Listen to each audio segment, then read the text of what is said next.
Welcome back, everyone. My name is Gyan Bhamani, and I am the host of the Entrepreneurship Insights Podcast. This morning, our guest is Jason Michaud.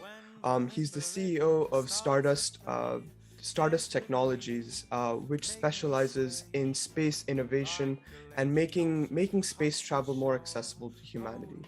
Um, and he's a prominent STEM speaker in Canada and worldwide. And it's a pleasure having you on the podcast after so many long-awaited months. We currently have an Instagram live, so people can join in and enjoy our interview too. Again, it's a pleasure having you on today, Jason. Pleasure to be here today. Thank you so much for having me. Yeah, it's wonderful. So, first off, could you give us some background? How'd you get started? Uh, where did this passion for space come in, and how do you really use entrepreneurship as a way to take advantage of that? For sure. So one of the big pushers is I come from a very small community called Zouaiville in between Wall and White River, Ontario, that had less than 900 people there.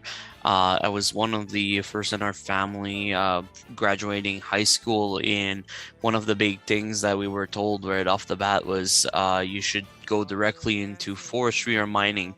And not that there's anything wrong with the specific fields, but the thing is, anytime you had a passion for either computer engineering, sciences, or space, you were kind of unfortunately told that these are stuff that you can't really achieve in small northern communities. And unfortunately for the youth out here, it's really something that we experience quite a bit. Whereas we're told that, because I can kind of relate, that there's sometimes they'll say like because families are afraid to lose their youth going to the big city or different countries and never returning, and their communities and population is dwindling in remote population or populated areas. And fortunately, I'm very stubborn and have a great team of great people that really have a similar vision, that wants to see rural and places with visible minorities to be able to participate in this industry. And as a younger a little one, I always wanted to do something that was meaningful, that could help people, and I didn't quite know, to be honest, how and why, and not why, but how could I get from here and be able to do something meaningful. I always loved video games and computers and stuff like that, but I realized that wouldn't be something that could help different industries and make any meaningful changes in people's lives. And I always had a passion for economic development in the North and Indigenous communities.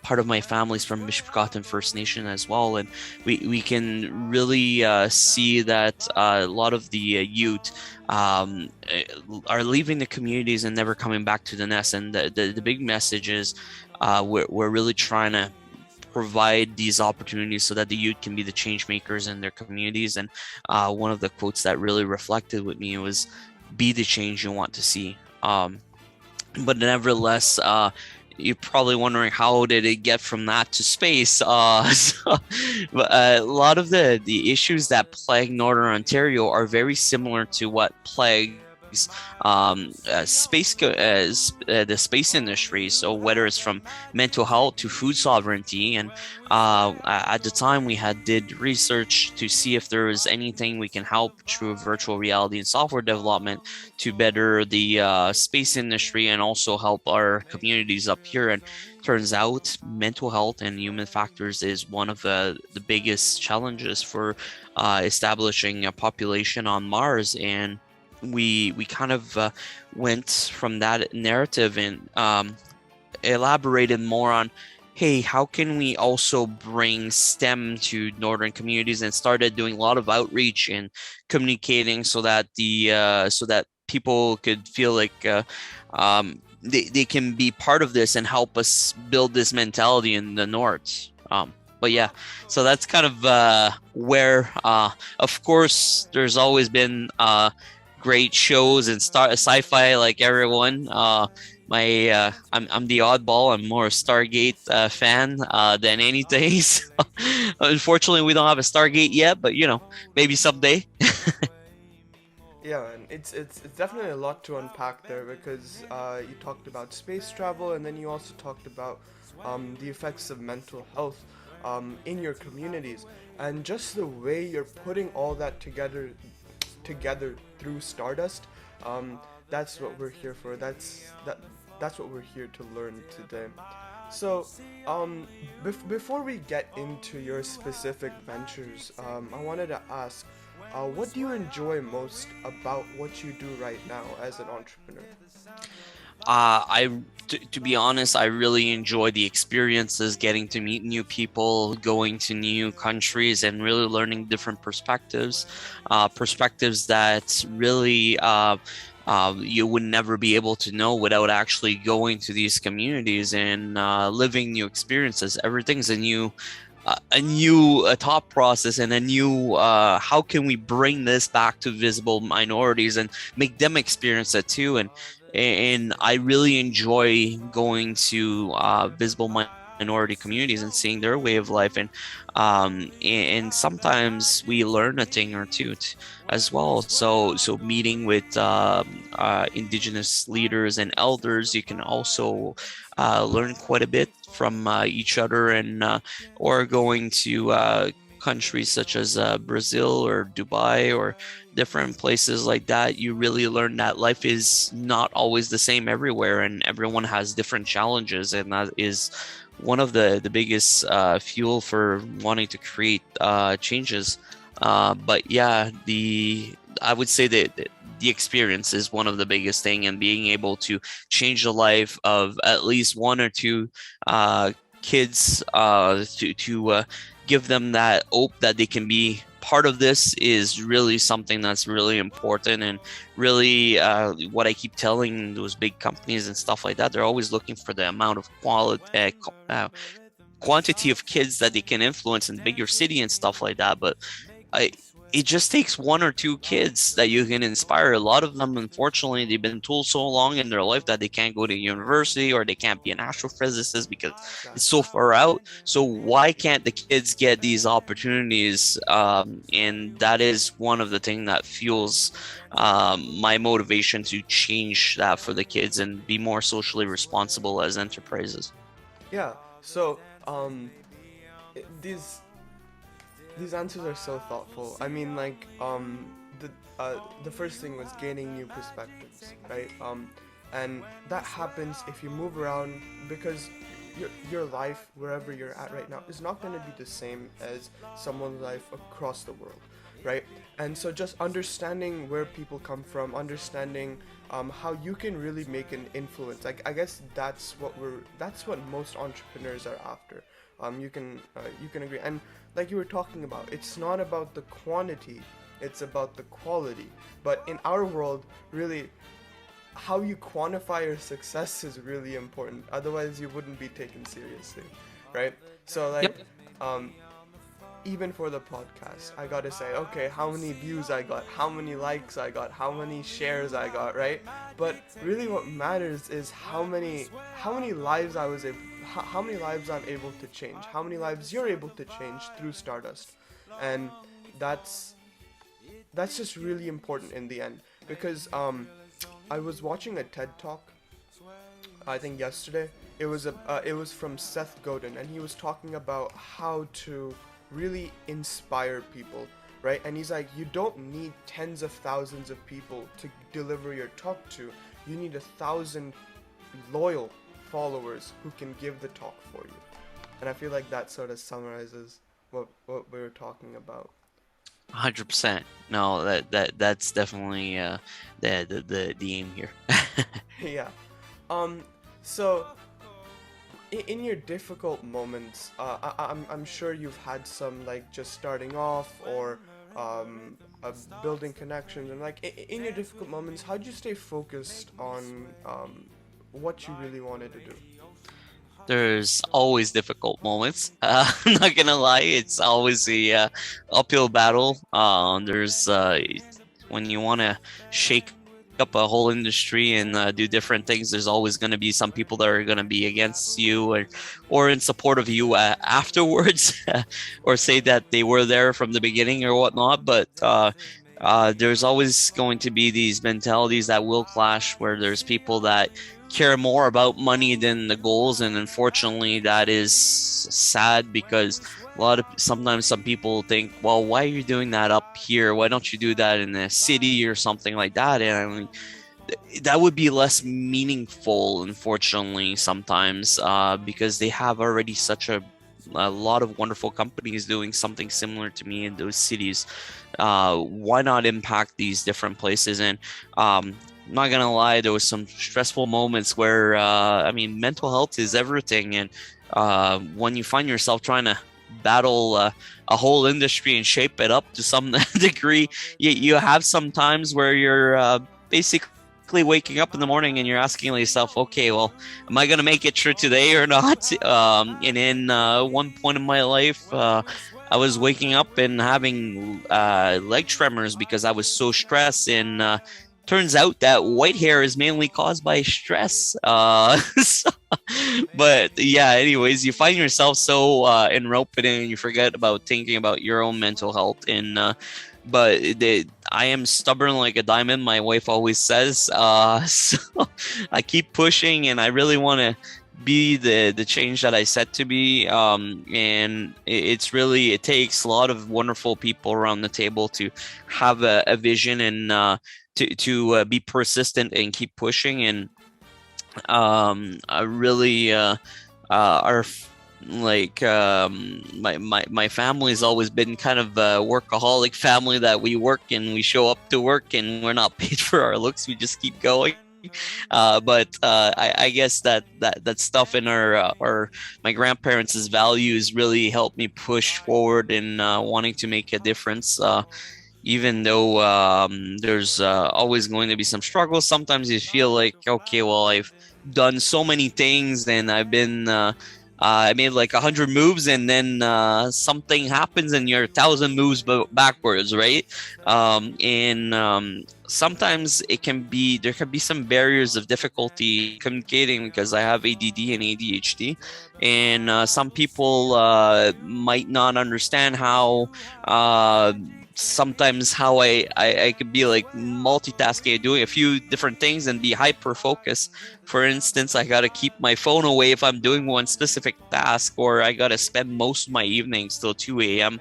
trying to answer my emails, just because during the day, during all the Zoom meetings and all the wonderful people I get to meet, I don't unfortunately have the time in between to answer all my emails. So I got to dedicate a lot of my evenings and towards that. Otherwise, we wouldn't be able to be where we are today. And I think just having a big following of great partners makes a huge difference, because we are stronger together, and that's how we can empower the future together. And I really appreciate those that are there and helping make this difference and really care about the social implications first.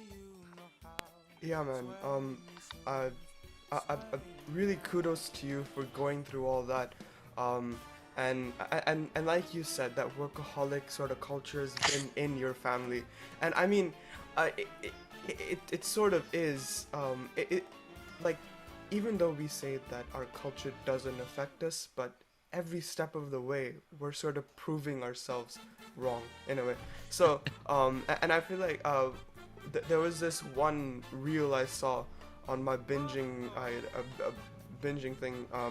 It was from Ed Millett, and he said his dad said to go one day at a time, right? No matter how difficult it may be, say, okay, I'm gonna make it through just this one day. Exactly. And we're gonna deal with the problems as they come, right? Because building a bridge for something that for a chasm that you don't even know exists is useless. So you're just wasting your time. Long-term gain, long-term investing, and Rome wasn't built in a day, right? And it's really about finding how can you impact youth's life in a long-term way. We're not in for the short term. We're here really for the next 100 years. And it really reflects that we want to do an impact that is nation building wide, not only something that will be there for 2 years or whatnot. We're not fly by nights. We're really there to change in a meaningful way the future of some of the youth so that they can have better opportunities that we might have never had as kids. For sure. Um, it reminds me of Seth Godin, as I talked before. He said the one thing we all want is to be missed, and if we can do that through being part of a strong community or being a part of a change, at the center we all want to be missed, and just making that happen. That's what we're all here for. And I want to take the time right now to just look at the Instagram comments, questions, if there are any questions from there, and then we can move on to the more interesting Perfect. Stardust segment. Give me a sec. No worries.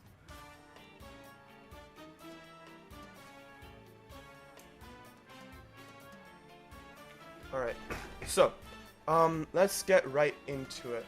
So you founded Stardust Technologies with the goal to empower the future through innovative technologies, science, and space exploration, ultimately making space more accessible to humanity. So could you give us some background, like how it started off, how did you find the idea, who you worked with, and what you've done till now, and where do you see yourself in a few years with Yeah.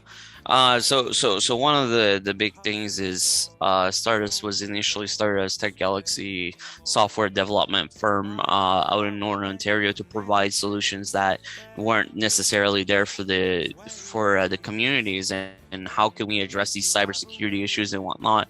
But I soon realized that that wasn't enough in a meaningful way to be able to to provide opportunities for the youth. And out of that, we've partnered with many different great universities and academic partners, and a lot of times we had people that were around telling us, well, you shouldn't be partnering up with these people or doing that because you're not going to make money and they're not going to pay you or whatever. But it's about working together towards a meaningful purpose together. And so we've collaborated with the Canadian Space Agency and the NRC to do parabolic flights as well, to test out solutions for helping astronauts with mental health in space. And we're hoping to release more details on that in the next couple of months. Unfortunately, COVID happened, and that stalled a few of our parabolic campaigns, and the government federally regulates those. So we'll see how the situation gets in Canada soon, but we've been pretty excited outside of that to do different things that are purposeful. And there was always this idea of how can we bring STEM and tech to the north as well to benefit these communities. And we came up with the idea to create a space center that ultimately would allow universities and different partners to be part of what we are building for the youth and Indigenous youth of the north, making it in a location that's more accessible for a lot of our young kids, so they don't necessarily have to drive 8 hours or 10 hours and then be intimidated by the bigger cities. So and we work a lot with our Indigenous partners as well towards building this center in a meaningful way that is very inclusive. We are also building a culture ground on the Space Center so that youth across Canada and other places can also learn towards reconciliation together, the way of our Indigenous friends. And The other big thing is we wanted to provide opportunities for the youth in universities to have a place in Canada to be able to research in different subjects related to space in a much more affordable meaning way without having to necessarily leave the country, because that's a big barrier for a lot of the youth. So we're creating the Stardust Research Station that's focused on mental health and isolation, and also food sovereignty. So anything we build up in the north, we're very conscious on how can it help northern and indigenous communities of Canada as well, so that we can help out in a way that will be meaningful, so that we can address different things from mental health and food shortages and much more. But yeah, we're very excited. There's many great initiatives, and we're looking at quite a bit of an expansion in the not so far future, and uh, leading to us creating the Stardust Alliance, a nonprofit branch that we created so that we can partner with multiple groups towards doing STEM together. And there, at the time when we created, there was over 21 partners in the Stardust Alliance. Now I think we're close to 30, almost 40 partners, and we've been working steadily towards the Stardust Festival that's happening in August 1st to 6th, so about 20 days from now. And this festival is completely nonprofit. It's focused on telling a similar story than what we're doing right now, so that kids between the age of 12 to 25 can learn about different people's paths, and how it's not always a linear way, and how there is sometimes challenges to get to where you want, or you might be later on in your life and never thought I'd be in aviation or aerospace or defense and whatnot, and then all of a sudden you have this opportunity there that you've always been dreaming about. And that's in essence a big part of the festival that we're doing, so that you can see maybe something in there can inspire them or help them in one way or shape or another. And then the mental resilience, and how did they get to where they're at today. So part of that is will be streamed online as well, and accessible for everyone around the world. And at no cost, of course. And then part of the festival, like the festival itself, has an exhibition, and it's completely free for everyone to come in and check it out. And we even have some Klingons and stormtroopers for the kids. So and it's happening in conjunction with Launch Canada. That's quite a grassroots movement in Canada, because we don't really have that much of a rocketry industry, but we have over 1,000 students in Canada that have been working on rocketry across the from one side to the other, and been looking at ways they could have this opportunity in Canada to participate in rocketry competitions, and be able to showcase their talents. And this is going to be very meaningful. Rockets are going upwards of 30,000 feet, if not higher. And it is quite exciting for the younger kids too. And we have Janet's Planet doing some STEM activities during the week, and a lot of great volunteers helping out, so that we make sure that everyone has fun and there's a little bit of everything for everyone. And then we have lots of Indigenous vendors and companies that will be doing outreach and being part of the celebrations. And yeah, grosso modo, it's going to be a fun time, and a first of hopefully many. Man, Jason, that's amazing. Like I don't even know what to say. Like Stardust is so community oriented. I love it. Like the non-profit initiatives. I was scouring your website a few months ago, and I saw your VR initiative too. And the fact that you're incorporating mental health into it, that's that's a bold and that's a really important step, especially in the space industry, where we at least expect any mental health problems to arise just because we don't know much about the lives of uh, people who venture space. And so a few questions I had just off the top of my head. Um, uh, do you plan on doing space travel expeditions too in the future, or is that not part of your uh, organization's purpose. Who knows what the future has to bring, right? I mean, yeah. I've been in microgravity 3 times, but I'd rather give the opportunity to some youths to be able to go into space and microgravity opportunities. Who knows what the future has to say, right? Yeah. So you're just, I guess, for lack of a better word, incubating uh, these future astronauts to be prepared for what has to come in the industry. Yeah, the new space industry is gonna be quite a big industry, and we're gonna need people from everywhere, from plumbing to electricians to business people, administration, and even entertainment. So it's definitely something that I really suggest people don't take the word from me, but you can look at what's going on with SpaceX, Blue Origin, Virgin Galactic, and all the other wonderful companies that are bringing space at the forefront. They're going to be needing talent when we start putting people on the moon and Mars and building our cislunar, and they're probably going to be looking more than likely at the people that are already been taking training and in meaningful way advancing science first. So definitely is something that if you're into space, definitely aspire towards that, because there's space for everyone, even for legal and I mean, if you think about it, we're bringing humanity up here, um, and then you're gonna have to pretty much bring everything that humanity has been creating and fostering for like thousands of years.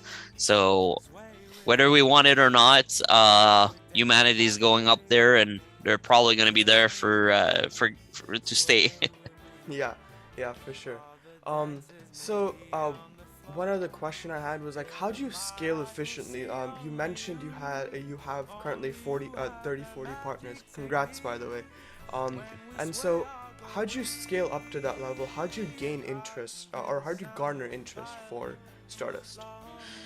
So one of the big things, I guess, is a lot of people want to help out youth in a meaningful way, and they sometimes don't see how can they do it alone. And really, it's the whole purpose of the alliance is really to get people together, and let's collectively make these things happen, and be there for one another. If Stardust is doing an event, or Beyond Blue Aerospace, or Western University, or any of our other partners, we're there to help out. And that's the real big beauty of this, is we're not there to to make money. We're there to really do a meaningful change around the world, and hopefully scale the alliance everywhere. And I guess its purpose is something that is so important to a lot of people around the world, and it can't be ignored. Education is so important, and if we want the future of the Artemis missions to be purposeful, and not wait another 50 years before we really get involved into space, then it should start with education, because the children are our future. And it's really about creating these wonderful partnerships to be there to help out each other. It's like a big potluck. Everyone brings something to the table, and you got way more success to grow together than working against each other. And it's not always perfect, but I mean, at the end of the day, we make it work. Yeah, man, for sure. Just what do you say, like a potluck, right? And the fact that everyone is needed. So there's opportunity for anyone, whether you're an electrician, a plumber, and someone in the entertainment industry, right? They're all needed to, I guess, conquer this new form of travel, new medium of living too. So you conduct research, correct? A bit, or you did? So yeah, we do mainly with a lot of our academy partners in Stardust. Yeah, so how does this help you innovate? Because especially in the space industry, nothing is set in stone. It's always reiterating, making sure what you have tomorrow is better than what you had yesterday. So how does this help you move forward? Well, research is so important to be able to develop what we aspire to create for the industry, uh, and ultimately, if we're going to be creating new technologies that are just concepts of sci-fi and movies and stuff like that, everything needs to be really recreated, and we have to understand how would it work in microgravity or Mars atmosphere gravity, and ultimately, I think it's really necessary to some level to have research in any of these components. And I mean, you could just put regular stuff in space, but you're not sure how it's going to work till you're bringing it in the microgravity, right? Just like you don't want to have a fire up there. Yeah. So it is to some degree an important part of our company. Yeah. So, um, give me one sec. So, you like like you mentioned before, you formed partnerships uh, with the federal government, and with organizations all over Canada, with the similar purpose. So, how important have these organizations how important are these organizations, and what purpose have they served you uh, in the whole grand scheme of things? So it is definitely whether they're on paper or they're verbal or whatnot, it is important to work with everyone because everyone has a role to play in the new space industry. And the already established bigger companies or governments have a role to play if we're going to make this space more accessible to everyone, whether they know it now or they know it later. Everyone has this opportunity to make a change, even if it's just from entertainment introductions or basically just being there and telling their story, because a lot of kids look up to wonderful people that work at the Canadian Space Agency or NASA or ESA for that matter. And it is for that reason, it's very important to get these wonderful people to come and talk to our kids, or whatever ways we can partner with. And we're not necessarily looking for money partnerships. We're more looking at how can we help each other, because space is still quite a small industry if we think about it. And if we're going to make it up there, we have to work together, and there's enough space for everyone in space, right? So Yeah, I definitely agree. And it's still waiting to be conquered. I guess the one big misconception that we have is just that it costs a lot. Like I was looking on SpaceX's website to do a two-person flight to space. It's like $1 million, right? And so, like, how do you get over that notion? How do you convince people that, hey, it's not all about money? It's like there's other aspects to space industry that we're missing out on. it's really also recalling what I said earlier. It's really about how can space technologies also benefit Earth, whether it's like human factors or medicinal or even like I said, improving mental health, and also being used for purposeful changes like climate change. But it's also exciting for kids, right? To be able to see what's coming in the future, and to be able to be part of the change, because eventually these kids are going to be in positions of governmental, and they're going to be some of the decision makers, and it's very important for them to understand that this is so important, and how can they be to make a difference in the future in a meaningful way to really help people understand better space, because unfortunately there's still a lot of places that think the earth is flat or the moon landing never happened, and Yeah. that's unfortunately very sad, and COVID really amplified a lot of that, and sometimes it's just a really good thing for kids to be able to dream, but also to see that it's not so far for them too. Yeah, for sure. Um, like, you mentioned before, the forming partnerships is not all about money. It's about how many people you're able to influence or impact, right? And sometimes these organizations serve as role models, right? Like some person might be interested in Elon Musk, and then if you get Elon Musk on a show, right, many people will come because he's their role model, right? Um, it all happens in a similar fashion. So on LinkedIn and social medias, you have a pretty big network. How has that network? How did that network help you start off in the beginning, and how is it helping you grow right now? It is definitely hard to keep up with, but nevertheless, there's thousands of wonderful people on there that are doing very similar things, and uh, I'm always happy to chat and find ways that we can help each other. Understand that it's really hard to keep up with everyone sometimes, and most of the time I have to do it at night, and sometimes I'll answer to like 1,000 a day, and then next morning you have 1,000 extra replies, so it takes quite a while to go through all that.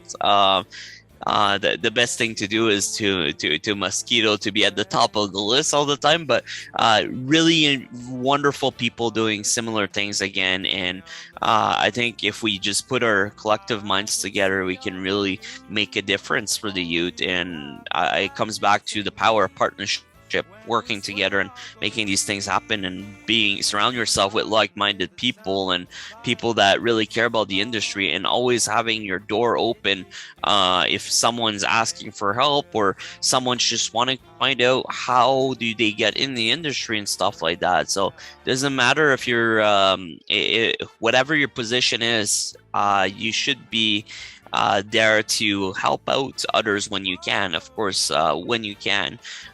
Sometimes life gets the best of us and our health, but as much as we can be there to help, doesn't matter where you're from. You could be working in a grocery store, and I'd still be more than happy to help you out to see how can I help you like getting involved in the industry.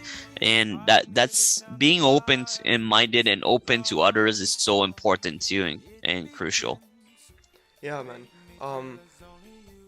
I definitely agree, because my dad, he always says like, okay, every day make sure to make at least one soul happy or help one soul, right? And in a way, by Stardust, you're helping more than you're helping more than one person, helping many. We try to help one.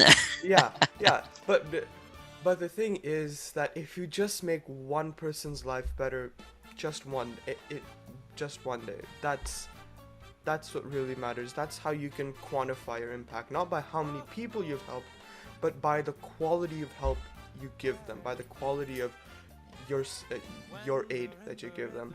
And so, as we end our conversation, I'm gonna ask some advice questions, like just general advice questions, and I'm gonna give a chance for the viewers on Instagram Live also to um, put in their burning questions for Jason, and I'll get to them after I get finish these advice questions. So just putting that out there. So,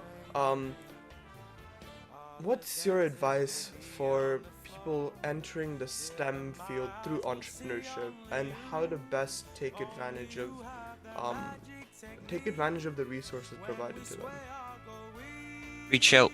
Reach out. That's the worst case you'll get is a no. A lot of people think that it's so far and that it's not possible. I mean, we just met with the White House Space Council about a month ago, and we're Canadians too, and Wow. they must have been like, what does these Canadians want with us? But at the end of the day, the worst you'll get is a no, and never be afraid to get a no, because you just get back up and you can ask someone else or get there. And I mean, a no is not going to be the worst case scenario. There's always a way to go around a wall, and a way to create new opportunities, or to think differently. But when there's a wall, you just go through it or go around it and never give up. But I really think like reaching out, you never know who out there is doing something that might need you or would like to hear from you or give their time. And there's thousands and thousands of people on LinkedIn that are involved in space, and a lot of them are hosting different talks, podcasts, or space cafes, or wonderful webinars. And sometimes all you have to do is register for one of these free events, and that's it. You're hooked, and you're part of the space family. But if you want to really change your outline and your future, I really highly recommend, if that's financially possible, whatnot, to go to the Space Symposium in Colorado Springs, because that is life changing. There is so many like inspirational people that are out there too, and they just want to be treated like humans. At the end of the day, we're all humans, and it's to be able to not necessarily just talk about very complex things. Sometimes people just like to have a casual conversation, and then never know how we can be of assistance to each other one day. But reaching out is the best thing you can do. Don't be afraid, just go for it. And that's how you the best thing I found that works for us. And if they don't answer right away, sometimes they might be very crazy busy or hosting a festival. And they might answer you maybe in a week or a month later, or just keep mosquitoing, and it's gonna appear on your it's gonna keep getting on that top page. And generally they shouldn't be mad. At the end of the day, it's just people gotta to try outreaching. And I think that's one of the best ways to get involved in there. Don't wait till it comes to you. Go chase it, because in economic development, it's the same thing. If you want to create opportunities, you don't wait for them to show up. You go and you go chase those opportunities. Exactly.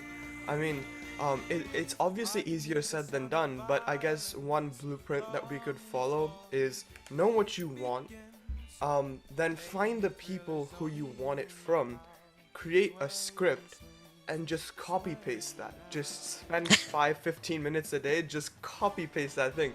Because that's how I started the podcast. Like on LinkedIn, I just figured out what I wanted. What works for you? Yeah, I just connected with people like, okay, hey, just I want to talk to you, right? And so that's how it's not much, but it's honest work, right? Like, Yep. so like, I guess that's it. Do you have any ending remarks? Anything that you really want our listeners to take away from your experience, from what you want from them? Yeah, just whatever. The stage is open for you. Definitely, thank you. Well, firstly, I want to thank you for having me here today. It's really appreciative of you being patient with me, despite our little hiccups of scheduling. But it's what you do is very inspirational, and it's really great to give platforms and voices to people to let people know that they're not alone out there, and there's all sorts of challenges happening to different people. And really one quote that I'll always take from the first Pokemon movie is don't let your birth circumstances define who you can become. So hey, it's from a kid's show, but at the end of the day, it's very meaningful, because a lot of people will say, well, I can't do this because I'm from there or whatnot. But never let your births define who you can be in life. You can always be whoever you want to be in life, and don't let anyone ever tell you you can't. At the end of the day, it's everyone has the power to be change makers. They just got to go out there and chase life. So I really hope people be the change that they want to see. Exactly. And with that, I guess thank you again, Jason, for joining us with and giving this inspirational talk. I'm sure at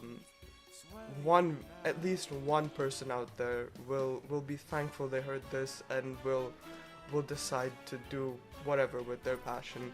And again, it's been such a pleasure. This 45 minutes, 1 hour talking to you, getting to know you a bit more. And I hope we're able to do something soon. And with that, have a wonderful day, you all. Thank you so much. Merci beaucoup, Miigwech. Yes. Bye bye.